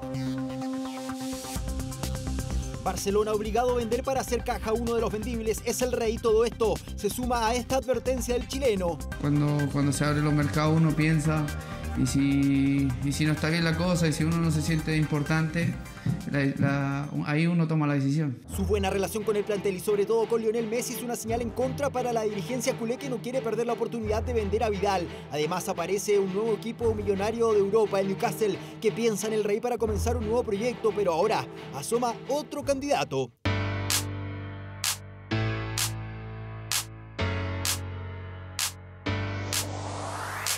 Playas de Miami, el glamour de una ciudad top podrían seducir a Arturo Vidal. El talento y la garra del rey son objeto de deseo para el Inter de Miami, cuyo dueño es David Beckham. Una escuadra fundada en 2018, pero recién debutó este 2020, el gran sueño de David Beckham. Un equipo que solo en armar su plantel ha gastado 27 millones de dólares. El primer partido de la historia de Inter de Miami se jugó el pasado 1 de marzo frente a Los Ángeles. And Vela still, and Vela goes for the chip and scores. Fue derrota 1-0. El segundo encuentro antes del paro por el coronavirus también perdió esta vez ante DC United. Por eso a David Beckham y compañía les urge armar un plantel competitivo. Ofertas no deben faltar. Siempre hay. Una opción que seduce por la ciudad, por el ambiente y por el proyecto. ¿Podrá David Beckham convencer al rey? Tarea difícil, pero no imposible. Y Alexis, ¿qué pasa con él? Medios italianos señalan que el tocopillano podría quedarse en Italia. Eso es lo que escriben ahora. Según Sky Sport, la Roma ha mostrado interés para contar con Sánchez. Para eso habría consultado precio y formas de préstamos para tener al jugador que hoy pertenece al Manchester United. Claro que su sueldo sigue siendo un problema. El jugador, que tiene contrato con los Diablos Rojos hasta el 2022, gana $550.000 a la semana. Es decir, cerca de 459 millones cada 7 días. Bueno, Jadwe, ¿qué pasa con Jadwe? Por 9ª vez consecutiva, Sergio Jadwe logra postergar su sentencia. Recordemos que estaba pactada para el 5 de mayo, ahora se reprogramó para el 3 de noviembre. Sí, el presidente más corrupto de la historia de nuestro país, que arrancó de Chile en noviembre del 2015.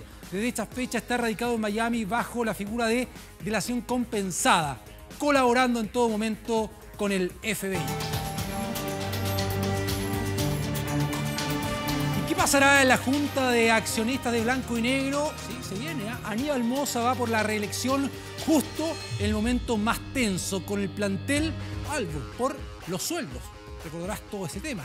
¿Recibirá el apoyo de la Asamblea o saldrá algún rival que lo saque del sillón Albor? Detalles en la siguiente nota.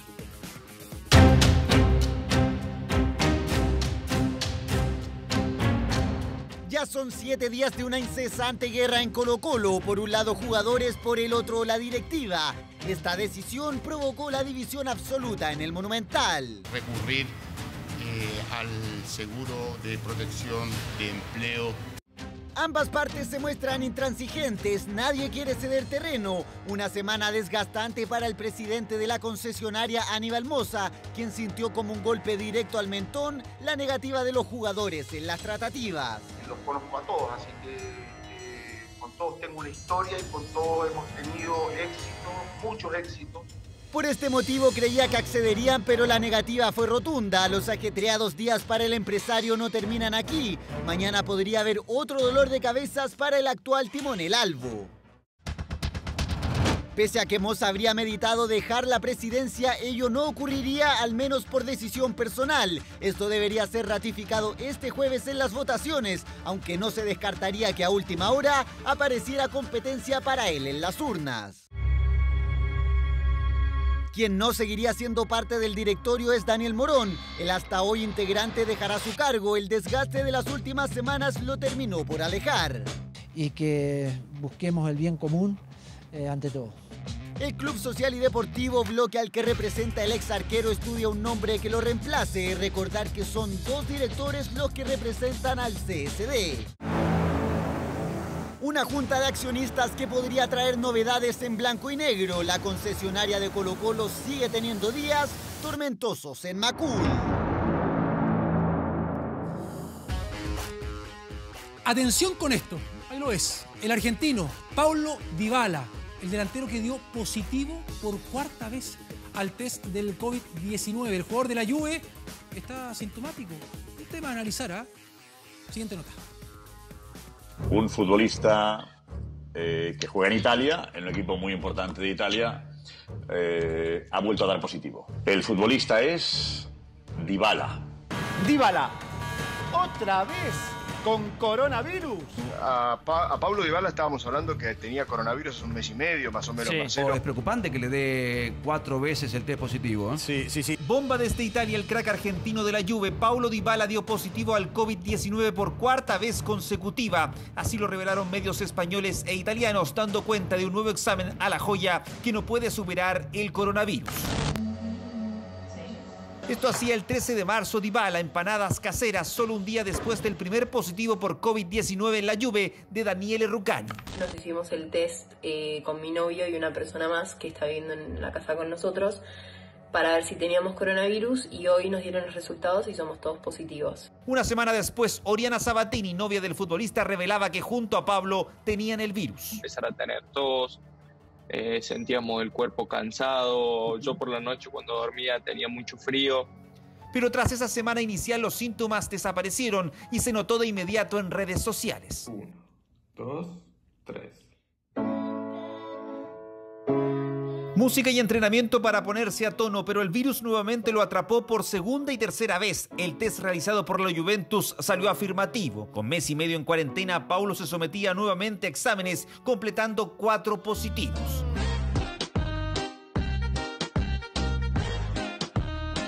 Asintomático y sin mucha explicación, su novia eso sí superó el virus y dio negativo las pruebas. La joya sigue sin sacudirse del coronavirus. Cuarta vez en la que a Dybala otra vez el test le da positivo. Por ahora, Juventus no ha hablado oficialmente al respecto.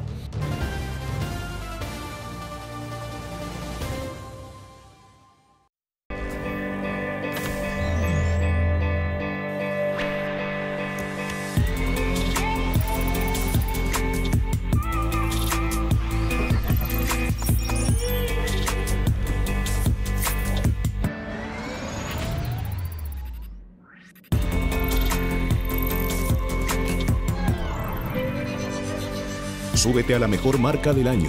New MGZS EV. Light your life. Be electric. Hoy no somos los mismos. Mucho ha pasado y tenemos que ser capaces de adaptarnos y seguir avanzando. Las grandes oficinas se han transformado y las reuniones vienen con sorpresas. Hoy el teletrabajo es una realidad. En Talana sabemos la importancia de mantener a tu equipo conectado. Listo. Por eso entregamos soluciones móviles de recursos humanos a tus trabajadores, estén donde estén. Talana, conéctate con tu equipo de trabajo desde cualquier lugar. Conoce más en talana.com. ¿Te has puesto a pensar quién será la primera persona que irás a abrazar? ¿Cómo será ese reencuentro en el trabajo? ¿Y de qué porte será la mesa ese primer domingo con toda la familia junta? Porque se vienen muchos caminos por vivir. Preparemos hoy el camino juntos en dercocenter.cl. Break Inmobiliario. 3 de las comunas más atractivas para invertir en Santiago son San Miguel, Independencia y Ñuñoa. Ideal para familias y jóvenes. Inmobilia cuenta con Edificio Vértice ubicado en Independencia. Edificio Índigo situado en San Miguel. Edificio Vitró en Ñuñoa. Recuerda que Inmobilia está atendiendo a través de todos sus canales digitales para que no te muevas de casa. Visítanos en www.inmobiliachile.cl.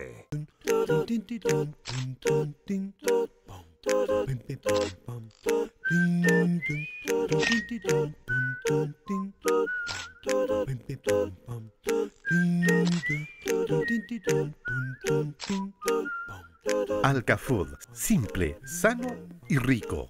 Todos los productos Alcafood son libres de sellos.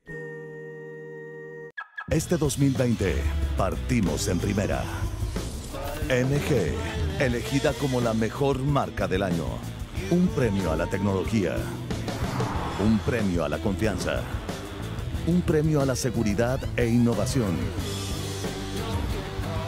Un premio a todo eso que valoras de un auto. Súbete a la mejor marca del 2020 en mgmotor.cl. Grandes historias del cine llegan para cambiar tus noches. Este viernes regresa el clásico que elevó a Tom Cruise al estrellato. Tom Cruise, Top Gun. Viernes, después de 24 horas central, en los best sellers de TV. Estamos viviendo una nueva realidad y para que no tengas que moverte de tu casa, hoy más que nunca tenemos que compartir. Comparte tus buenos momentos, tus alegrías, tu sonrisa, tu pasión. Porque compartir es parte de ti y es parte de todos. Domingo, desde las 14:30. Comparte la cultura en TV. Sabía que vendrías algún día. Es la letra de mi madre. Estamos en el cuarto de mi madre. Déjate cautivar por esta historia de amor y venganza. ¡Cazar Sadoglu! ¿Viste la cabeza? ¿Qué te pasa? ¿Qué estás haciendo?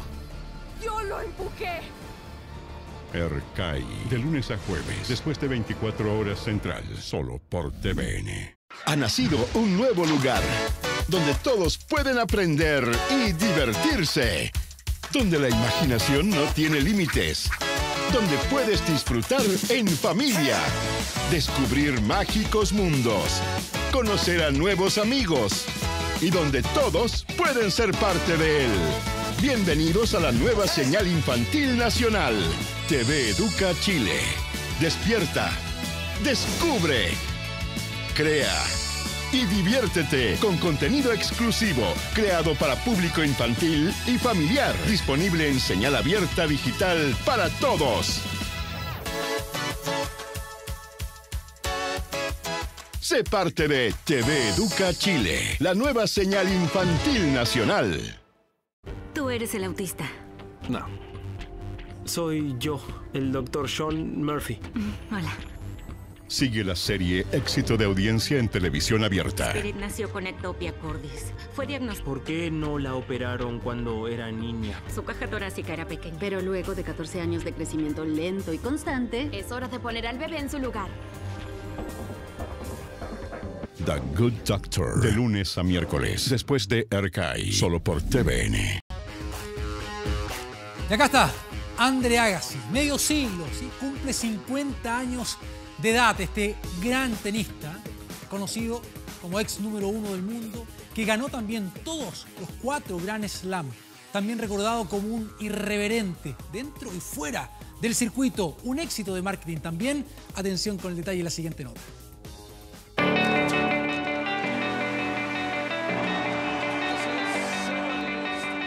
Talentoso, irreverente, carismático, el Kid de Las Vegas le dio un giro a un deporte siempre acostumbrado a lo correcto. Dejó una huella imborrable en el tenis este 29 de abril. Andre Agassi cumple 50 años.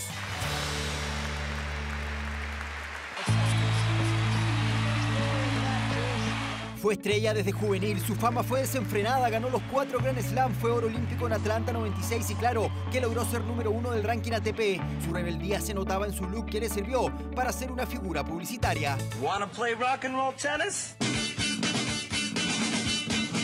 Let's dance. Aparte de su tenis, destacaban sus aros, bermudas y su inconfundible cabellera que luego se sabría que era una peluca. Mi vida era un fraude, estaba viviendo un infierno. Se habla de un tenista polémico porque siempre reconoció odiar el tenis, perdiendo el deseo de competir. De ser número 1 pasó al puesto 141. Lo jugó por un tiempo, una depresión lo estaba ahogando. Luego se sabría que fue sancionado por consumo de cristal, una droga de uso recreativo. Necesitaba cualquier cosa que me hiciera levantarme del sofá, que me reenganchara a la vida. Andre Agassi logró sobrepasar este momento oscuro y retornó al Tour ganando el único título de Grand Slam que le faltaba, Roland Garros. Claro, volvió a ser el número 1 del planeta. Además, se enamoró de la ex tenista, también número 1 del mundo, Steffi Graf, la que hasta hoy es su esposa. Me preguntó en la primera cita si quería tener hijos. En la primera cita. La historia de un tenista que dejó una huella imborrable en el deporte en general y que este 29 de abril cumple 50 años. Y el ex jugador de la NBA, quien ves en pantalla, el brasileño Leandro Barbosa, Leandrinho, campeón con los Golden State Warriors, dio positivo al COVID-19. El tema es que su esposa, embarazada, 38 semanas, también dio positivo. Le ingresaron un trabajo de parto. Él se perdió el nacimiento de su hija, que solo pudo conocer por videollamada. Tras hacer la cuarentena obligatoria, recién pudo tener en sus brazos a Isabela, que se encuentra ahora en perfectas condiciones. Bueno, con esta imagen e información, vamos a la pausa. Continúa Iván y Carla luego con noticias en 24 Horas Central. Buenas noches.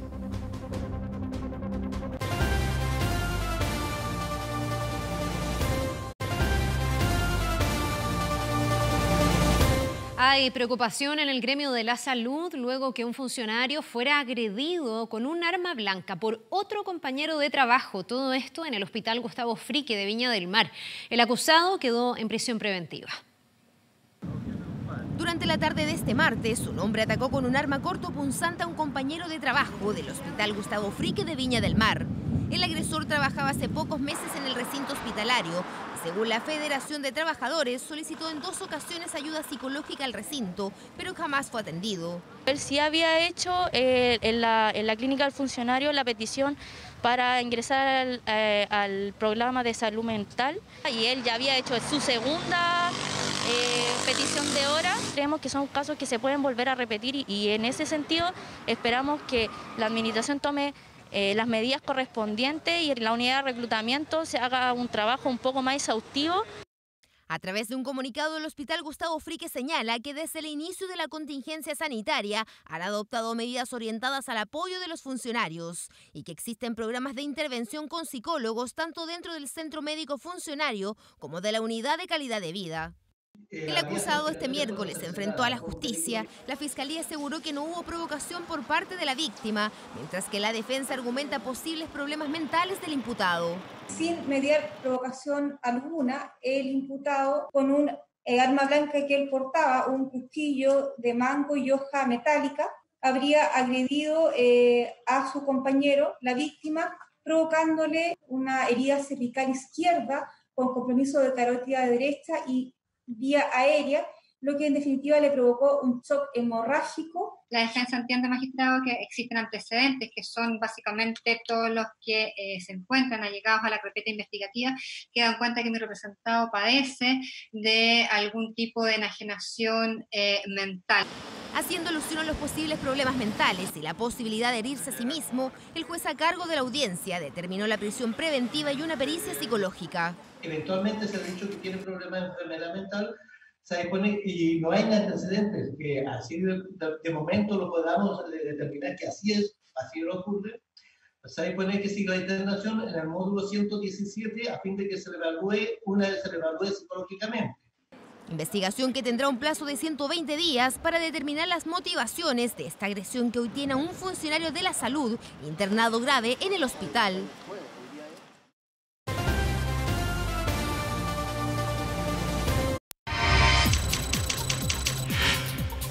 24horas.cl. Preste mucha atención porque el Ministerio de Educación lanzó una plataforma online gratuita para que los alumnos que necesitan prepararse para la prueba de admisión universitaria puedan encontrar el material, ensayos, todo lo necesario para apoyar a los estudiantes que están cursando cuarto medio. Los detalles los puede revisar en nuestro portal 24horas.cl. Con esta información estamos terminando las noticias. Como siempre, le damos las gracias por estar junto a nosotros. Que tenga muy buenas noches.